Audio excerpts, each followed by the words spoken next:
You are about to learn from Wani Tech Space. This is the latest trick to bypass signing in with a Microsoft account during your Windows 11 installation. When you arrive at the screen asking for your country and region, or the step where you're asked to sign in with a Microsoft account, pause there. Then, press and hold the Shift key and tap F10 or Shift FN plus F10. This will launch the command prompt window. Type in the following command exactly as shown, then hit Enter. After that, you'll be taken to a screen where you can set up a local user account instead of using a Microsoft account. Just enter your username and, if you like, set a password.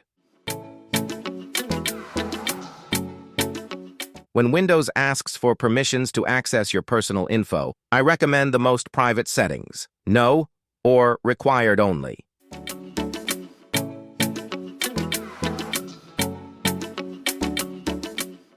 That's it. You're now ready to use Windows 11 without linking it to a Microsoft account.